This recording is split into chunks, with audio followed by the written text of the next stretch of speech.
Welcome to technology. आज हम सीखने वाले हैं बेसिक स्ट्रक्चर ऑफ HTML। सबसे पहले हम क्या करते हैं, फाइल क्रिएट कर लेते हैं, tut2.html। और जो हम लास्ट क्लास में सीखा था इस फाइल का नाम मैं चेंज करके tut1.html, tut1.html फाइल नाम चेंज कर लिया और मैं नई फाइल बना ली है। आज का जो भी कोड होगा हम इस फाइल के अंदर करने वाले हैं। ओके, तो आज हम क्या देखने वाले हैं, आज हम देखना है बेसिक स्ट्रक्चर ऑफ HTML।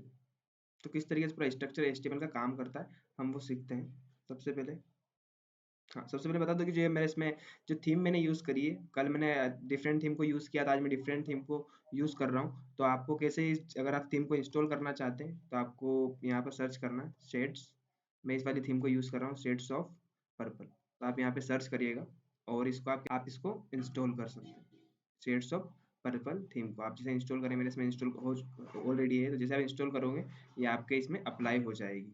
तो आप भी इस थीम को यूज़ कर सकते हो अगर आप करना चाहें तो। ओके, तो आज स्टार्ट करते हैं। सबसे पहले हमको HTML, हमको रूट टैग का यूज़ करना होता है। जब भी हम HTML को स्टार्ट करते हैं सबसे पहले हमारे पास क्या होता है, रूट टैग। और रूट टैग के अंदर हमारे पास दो टैग होते हैं।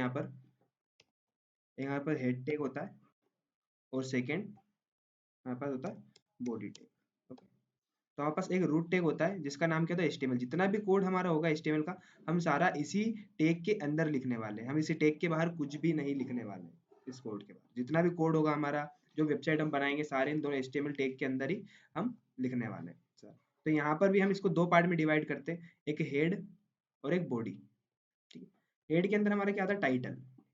हेड में हमारा आता है टाइटल, और मैं यहाँ पे लिखा टाइटल के अंदर क्या लिख दिया मैंने, यहाँ पर वेलकम। ओके, तो ये तुमको टाइटल कहाँ पर शो होने वाला है, तो मैंने आपको बताया लास्ट क्लास में, क्या राइट क्लिक करना है आपको, और राइट क्लिक करके आप क्या कर सकते हैं, ओपन विथ लाइव सर्वर। तो जैसे ओपन विथ लाइव सर्वर करेंगे तो थोड़ी देर में कहाँ पर ओपन हो जाएगा, आपके सर्वर पर ओपन हो जाएगा। ठीक है, यहाँ पर बाकी टिप को मैं क्लोज कर देता हूँ। तो यहाँ पर दिख रहा है आपको वेलकम। तो वेलकम कैसे मुझे शो हो रहा है, मैं इनको दो पार्ट में डिवाइड कर लेता हूँ। तो हमको यहाँ पर चेंजेस शो हो रहे हैं। तो हमको ये जो हमने टाइटल, जैसे मैं इस टाइटल को चेंज करूंगा, वेलकम की जगह मैं लिख देता हूँ फर्स्ट वेबसाइट। मैं जैसे इसको चेंज किया तो यहाँ पर क्या हो रहा है, चेंज। अब मेरे इसमें ऑटो सेव कैसे हो रहा है, मैं लास्ट क्लास में बताया था कि यहाँ से आपको क्या करना है, ऑटो सेव को टिक कर देना है। तो आपके इसमें आपको बार बार सेव नहीं करना पड़ेगा, कंट्रोल प्लस सेव, आपके इसमें ऑटो सेव हो जाएगा। तो यहाँ से क्या कर दिया हमने इसको, फर्स्ट वेबसाइट। तो यहाँ पर हमारा टाइटल शो होता है। तो जो भी आप टाइटल के अंदर लिखने वाले हो वो आपको कहाँ पर शो होने वाला है, आपके यहाँ हेड में। ओके, और बाकी अगर आप यहाँ पर स्क्रीन पर शो करवाना चाहते हैं कुछ भी कंटेंट को, तो आपको उसको कहाँ पर लिखना होता है, आपकी बॉडी के अंदर। एग्जाम्पल यहाँ पर मैं भी H1 टैग ले रहा हूँ। H1 टैग हेडिंग के लिए यूज होता है। यहाँ पर मैं लिख रहा हूँ, मैंने लिखा अबाउट अस। तो यहाँ पर क्या दिख रहा है मुझे, अबाउट अस मुझे शो हो रहा है। ओके, तो इस तरीके से क्या काम करता है हमारा बॉडी के अंदर हेडिंग टैग्स। तो इस तरीके से हम हेडिंग टैग का यूज कर सकते हैं। सबसे ऊपर जब फर्स्ट स्टार्टिंग जो लाइन होगी वहां पर आपको क्या लिखना है, exclamation mark doc type HTML। Okay, तो इससे पता चलता है कि आप कौन सा HTML यूज कर रहे हैं, HTML5 का हम यूज कर रहे हैं। अगर HTML5 को यूज करना है तो हमको डॉक टाइप HTML यूज करना पड़ेगा। ओके, फिर उसके बाद हमारा रूट टैग आता है, और रूट टैग एंड कहाँ पर होता है, यहाँ पर। उसके बाद हमारा हेड टैग आता है, और हेड टैग क्लोज होने के बाद में फिर हमारा कौन सा टैग आता है, बॉडी टैग, और फिर बॉडी टैग क्लोज। तो ये हमारे दो दो ही टैग होते हैं हमारे HTML रूट टैग के अंदर, एक हेड होता है और एक क्या होता है, बॉडी। स्क्रीन पे अगर हमको हेडर में शो करवाना है, यहाँ पर हम कहाँ पर लिखेंगे, हेड के अंदर। और अगर हमको बॉडी में शो करवाना है तो हम कहाँ पर लिखेंगे, हमारी बॉडी के अंदर। ओके, तो यहाँ पर हम देखते हैं हेडिंग्स के बारे में। हमारे पास अगर मल्टीपल हेडिंग्स होती है, H1 इस तरह से हमारे 6 हेडिंग्स हमारे पास होती है, H2 जैसे हमारे पास क्या होती है, थर्ड हेडिंग होती है। इस तरह से हमारे पास 1 to 6 हेडिंग्स हमारे पास टोटल होती है, 4 हेडिंग। उसके बाद में हमारे पास 4, और हमारे पास अगली हेडिंग क्या आती है यहाँ पर 5, और हमारे पास अगली हेडिंग और क्या आती है यहाँ पर 6। तो ये हमारी क्या होती है, headings. Heading H1 to H6। तो H1 हेडिंग जो होती है हमारी सबसे बड़ी हेडिंग होती है। उसके बाद फिर H2 से छोटी होती है, H3 सबसे और छोटी, और 4 और सो ऑन। ठीक है, तो हमको कैसा आउटपुट दिखने वाला है, हमको इस तरीके से हमारे को दिखने वाला आउटपुट। अगर H1 हेडिंग अगर आप देखोगे तो आपको यहाँ पर बहुत बड़ी H1 हेडिंग आपको दिखने वाली है। उसके बाद H2, उसके बाद H3, उसके बाद H4, H5 and H6। Okay, तो यहाँ पर हमको क्या दिख रही है H6, तो इनके आगे मैं लिख भी सकता हूँ, यहाँ पर 1 पे हम 1 लिख देते हैं, 2 3 4 5 और ये 6। ओके, तो हमारे पास कितनी है 6 हेडिंग्स हमारे पास है। तो अगर आप आपके यूज़ के अकॉर्डिंग आप इस हेडिंग्स को यूज़ कर, अगर आपको इतनी सबसे बड़ी हेडिंग यूज़ करना है तो आपको क्या यूज़ करना होगा H1। अगर उससे छोटी हेडिंग आप इस टाइप की हेडिंग अगर आप यूज़ करना चाहते हो तो आपको H2 यूज़ करना होगा। अगर इस टाइप की हेडिंग आप यूज़ करना चाहते हो तो आपको H3, H4 and so on. Heading से बाद अगला हेडिंग हमारे पास आता है पैराग्राफ। क्या आता है? Paragraph take. पैराग्राफ लिखने के लिए हम पैराग्राफ टेक का यूज होता है, इसको हम पी टेक बोलते हैं। पी टेक होता है, लिखा हमने, welcome on our YouTube channel Techlogy. मैंने लिखा है welcome on our YouTube channel Techlogy. Okay, यहाँ पर मुझे मेरा पीटेक शो हो रहा है। तो यहाँ पर इनमें डिफरेंस क्या है? अगर आप हेडिंग्स को और अगर पीटेक को अगर आप कंपेयर करोगे तो हेडिंग्स क्या होती है? बोल्ड होती है। पैराग्राफ टेक होता है वो नॉर्मल टेक्स्ट होता है। और अगर आपने अभी तक मैंने चीज़ें बताई उसमें अगर आपने ऑब्जर्व किया हो तो जितने भी टेक अभी तक हमने देखे हैं, आप जितने भी टेक अभी तक देखे हैं उनमें अगर आप देखेंगे तो हर टैग के अंदर एक टैग नेम होता है और क्या होता है क्लोजिंग टैग होता है। तो जितने भी हमारे अंदर टैग होंगे यहाँ पर हमारे पास HTML के अंदर, आपको एक कॉन्सेप्ट को याद रखना, अगर आपने उस कॉन्सेप्ट को सीख लिया तो डेफिनेटली आप बड़ी आसानी से आगे के टैग्स को सीख जाएंगे। एग्जाम्पल, यहाँ पर क्या होता है, ये हमारा टैग नेम होता है, टैग नेम, और यहाँ पर हम क्लोज करेंगे इसको और यहाँ पे ये टैग, इस तरीके से आप क्या होता है आपका टैग होता है टैग नेम। इसके अंदर आपका नेम आता हो सकता है, पी आ सकता है, यहाँ पे H6 आ सकता है, H5, H4, H3, यहाँ पे आ सकता है बॉडी आ सकता है, यहाँ पे HTML आ सकता है। तो जितने भी टैग होंगे उसका क्या होगा, टैग नेम होगा और उसके बाद क्या होगा क्लोजिंग टैग होगा। बस क्लोजिंग टैग क्या है कि डिफरेंस, दोनों टैग में डिफरेंस क्या रहेगा कि यहाँ पर इसके आगे स्टार्टिंग में आता है स्लेश आता है, क्या आता है स्लेश। ठीक है, तो जैसे आप स्लेश लगाएंगे तो आपका कौन सा टैग रहेगा, ये क्लोजिंग टैग और ये क्या होगा ओपन टैग, और इसके बीच में आप जो भी कंटेंट लिखना चाहते हैं उस पे इन टैग के अकॉर्डिंग वो चीज अप्लाई होगी। जो एग्जांपल यहाँ पे पैराग्राफ हमने पी यूज किया है तो यहाँ पर क्या हो रहा है कि इस टैग पे ये पैराग्राफ की तरह कंटेंट जो हो रहा है पैराग्राफ की तरह हमको शो हो रहा है कंटेंट। ठीक है, उसी की तरह हमने हेडिंग का अगर यूज किया तो ये इसके अकॉर्डिंग वर्क कर रहा है H6। अगर हमने H5 यूज किया तो इसके अकॉर्डिंग यहाँ पे अप्लाई हो रही है चीजें। ओके, तो आपको क्या कॉन्सेप्ट याद रखना है कि टैग नेम, इसको क्या बोलते हैं, पी को ये टैग नेम है।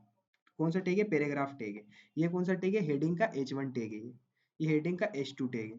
तो आपको यही डिफरेंस को समझना है। आप जितने भी टैग हम आगे सीखने वाले हैं, ज्यादा मैक्सिमम टैग्स के अंदर क्या होगा, ओपनिंग टैग होगा और क्लोजिंग टैग। ओपनिंग टैग कौन सा होता है, ये हमारा ओपनिंग टैग है और ये हमारा क्लोजिंग टैग। क्लोजिंग टैग के अंदर क्या होता है, स्लैश होता है, स्टार्टिंग में हमारे पास स्लैश होता है। यहाँ पर HTML को भी आप देखोगे तो HTML का ओपनिंग टैग यहाँ पर हुआ ओपन, और ये क्लोज कहाँ पर हुआ, यहाँ पर। अगर यहीं पर अगर आप हेड का देखोगे तो हेड ओपन यहाँ पर हुआ है और हमारा हेड क्लोज यहाँ पर हुआ है। फिर बॉडी ओपन यहाँ पर हुआ है और हमारा बॉडी क्लोज यहाँ पर हुआ। तो इस तरीके से हमारे टेक काम करेंगे सारे। हम आगे जितने भी टेक देखने वाले हैं सभी के अंदर यही कॉन्सेप्ट फॉलो होगा कि एक स्टार्टिंग टेक होगा और उसके पास क्या होगा, एक एंडिंग टेक होगा। दो टेक यहाँ पर होंगे। अब इसके बाद हमें यहाँ पर आउटपुट क्या दिख रहा है, welcome on our YouTube channel. अब मैं चाहता हूँ कि मुझे ये ऑन जो है मैं नेक्स्ट लाइन से शो करवाना चाहता हूँ। मुझे यहाँ पर शो, तो यहाँ पर हमारे पास एक टैग आता है BR टैग। क्या होता है, BR लाइन ब्रेक, लाइन को ब्रेक करने का टैग होता है। जैसे एग्जांपल यहाँ पर मैंने कोमा लगाया और कोमा लगाने के बाद में ये जो ऑन है मैं क्या चाहता हूँ कि ये मुझे वेलकम के बाद ये लाइन नीचे से दिखाना है मुझे।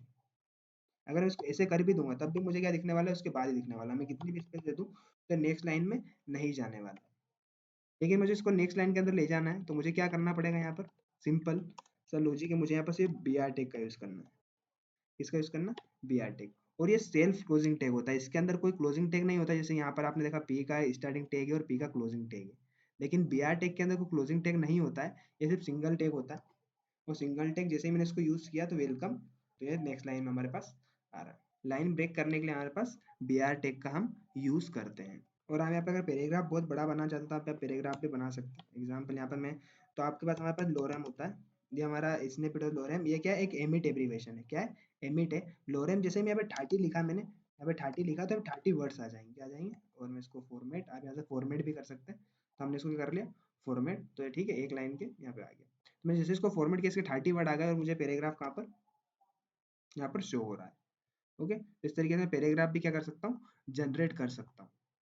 इसका क्या फायदा है कि बहुत बार हम लोग क्या करते हैं, कोड नहीं होता तो हम इस तरीके से कुछ भी लिख देते हैं, या तो फिर हमने ऐसा कुछ लिख दिया ठीक है, लाइन को भरने के लिए। तो आपको ऐसा करने की ज़रूरत नहीं है, तो इसलिए यहाँ पर क्या है कि स्निपेट दे रखा है आपको लोरेम। आपको लोरेम 30 आपने लिखा, लोरेम आपने 10 लिखा, 20 लिखा, तो लोरेम जैसे 20 लिखा मैंने, इस बार कितने वर्ड आ जाएंगे मेरे पास? 20 वर्ड्स। तो मैं क्या कर सकता हूँ कि मुझे ऐसे इस तरीके से मैनुअली कुछ भी लिखने की ज़रूरत नहीं है, मुझे सिर्फ क्या मिल जाएंगे यहाँ पे 20 वर्ड्स आ जाएंगे। तो पैराग्राफ बनाने के लिए अगर आप डमी कंटेंट क्रिएट करना चाहते हैं तो इसलिए हम क्या कर सकते हैं, लोरेम का यूज़ कर सकते हैं डमी कंटेंट को क्रिएट करने के लिए। ठीक है, नेक्स्ट एग्जाम्पल मैं क्या चाहता हूँ कि जो मेरी हेडिंग है, जो H1 हेडिंग है, ओके, इसके बाद मैं क्या चाहता हूँ कि मुझे यहाँ पर एक हॉरिजॉन्टल रो क्रिएट करना है। मैं चाहता हूँ कि हेडिंग है, इसके बाद एक मुझे एक लाइन चाहिए नीचे। तो एक हॉरिजॉन्टल रो बनाने के लिए, एक हॉरिजॉन्टल रो के लिए हम क्या करेंगे कि हमारे पास HR टैग होता है। तो जैसे ही मैंने यहाँ पर HR टैग का यूज़ किया, तो यहाँ पर क्या क्रिएट हो जाएगी, हॉरिजॉन्टल रो। तो जब भी आपको क्या करना है, हॉरिजॉन्टल रो चाहिए, तो आप किसका यूज़ कर लेंगे, HR टैग का। यहाँ पे HR टैग और BR टैग यहाँ पर क्या होते हैं, सेल्फ क्लोजिंग टैग्स होते हैं। तो आज हमने क्या क्या देखा यहाँ पर, आज हमने देखा हेडिंग टैग, आज हमने देखा पैराग्राफ टैग, पैराग्राफ टैग को कैसे यूज़ करना है, और उसके अलावा हमने देखा टाइटल। यहाँ पर हमको टाइटल का आउटपुट शो होता है। बाकी जो कंटेंट आप बॉडी के अंदर लिखने वाले हो वो हमको कहाँ शो होगा, हमारी बॉडी में। उसके बाद फिर हमने देखा है BR टैग, लाइन को ब्रेक करने के लिए हम BR टैग का यूज़ करते हैं। और फिर नेक्स्ट आता है हमारा HR टैग, हॉरिजॉन्टल रो को क्रिएट करने के लिए। जैसे यहाँ पर हमने हॉरिजॉन्टल रो को क्रिएट किया है, तो यहाँ पर इसके लिए हमारे पास आता है HR tag. Thank you for watching. Like, share, and subscribe our video.